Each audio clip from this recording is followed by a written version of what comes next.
Salam damai dan sejahtera untuk Bapak, Ibu, dan saudara-saudara yang kekasih di dalam Kristus. Kita akan melanjutkan pembelajaran kita mengenal perjanjian baru. Pada video ketujuh ini, saya akan kembali menjelaskan secara umum mengenai surat-surat umum, khususnya 3 surat umum yang belum saya jelaskan pada video ke-6, yaitu surat dari Petrus, surat dari Yohanes, dan surat dari Yudas.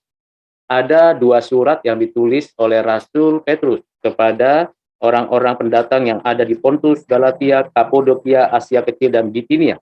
Dan ada 3 surat yang ditulis oleh Rasul Yohanes yang ditujukan kepada jemaat Tuhan. Demikian juga ada 1 surat yang ditulis oleh Yudas, saudara Yesus Kristus. Mari kita menelusuri satu bagian demi satu bagian dari surat-surat tersebut.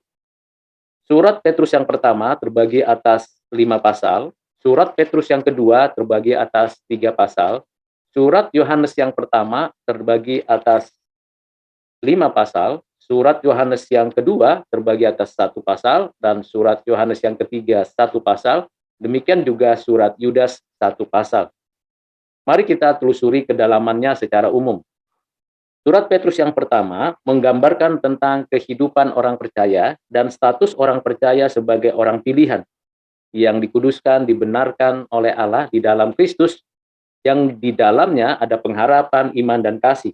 Pengharapan kepada Allah yang hidup, yang berjanji, iman yang dikaruniakan Allah, mempercayai Kristus dan karyanya, dan kasih yang menjadi dasar pengikat, penghubung, dan yang dipresentasikan di dalam hubungan persaudaraan, di dalam kehidupan yang kudus. Di dalam surat Petrus yang pertama ini, ditekankan bagaimana kita meyakini bahwa Kristus adalah batu penjuru bagi gereja Tuhan, bagi umat Tuhan, bagi anak-anaknya yang beragam etnis, beragam pengalaman, pengetahuan, status sosial, status politik, dan sebagainya. Kita disebut bangsa yang terpilih, imamat yang rajani, bangsa yang kudus, umat kepunyaan Allah. Kita diberikan tugas tanggung jawab supaya memberitakan perbuatan Allah yang besar dan menyatakan diri sebagai hamba-hamba Allah yang rela menderita di dalam Kristus, rela melakukan dengan sukacita apa yang Tuhan kehendaki. Contoh teladan yang diberikan Kristus menjadi ukuran kehidupan kita sebagai murid Kristus yang menderita.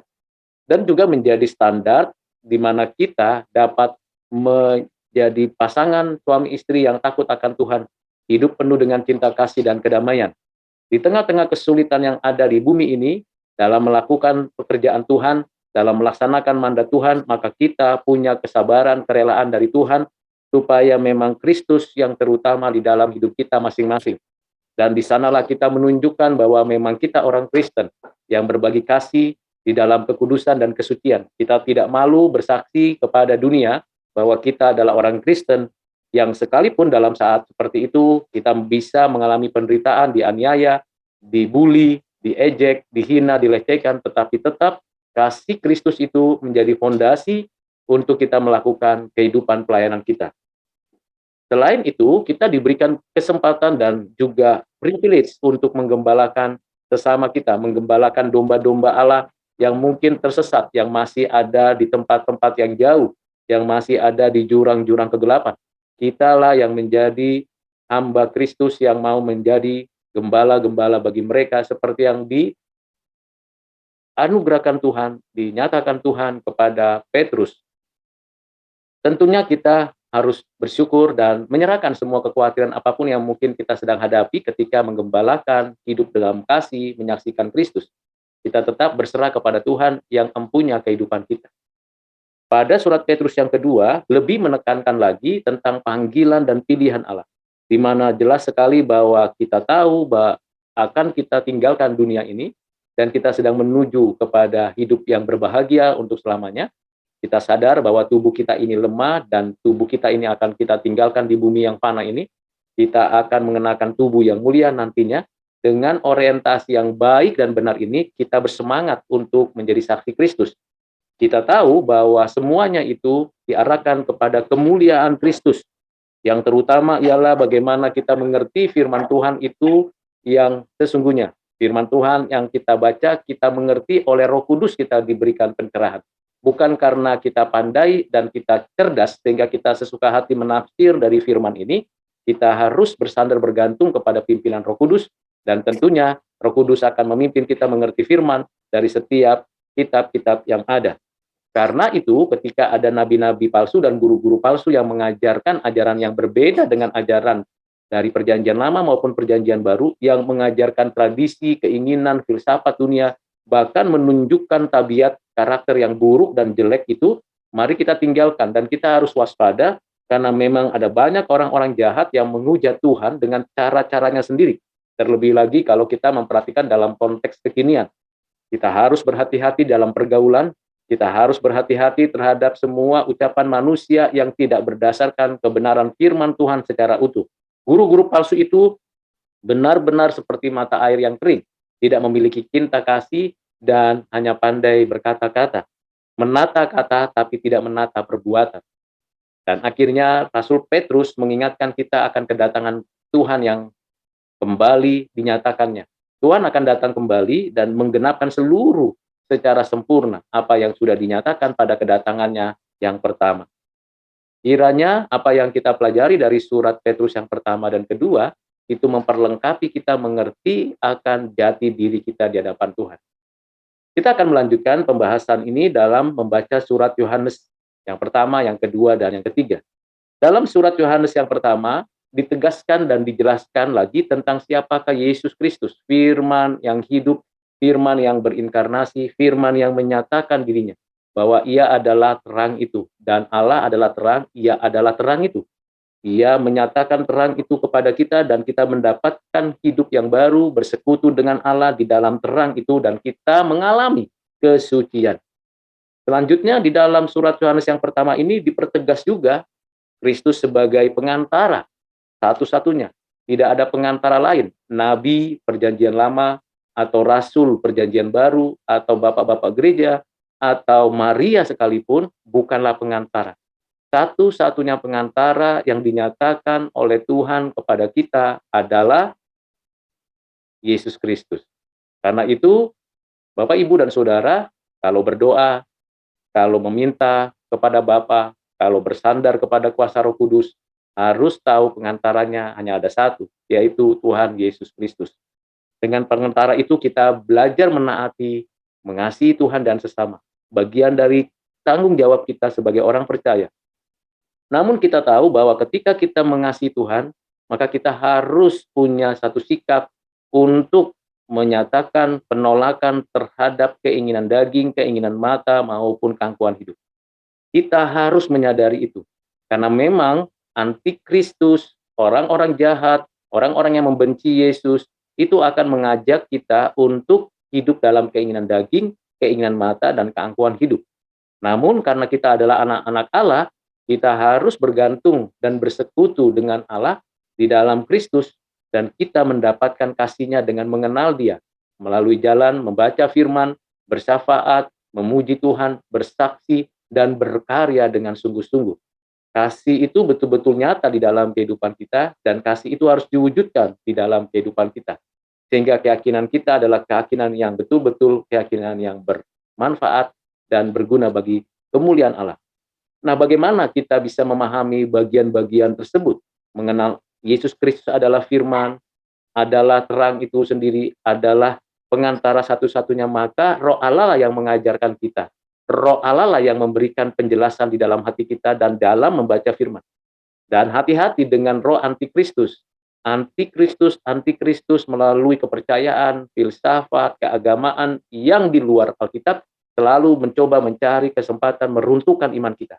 Kalau mereka kita tanya tentang keyakinan mereka dan kita selidiki secara objektif, pasti mereka marah dan sangat mendendam.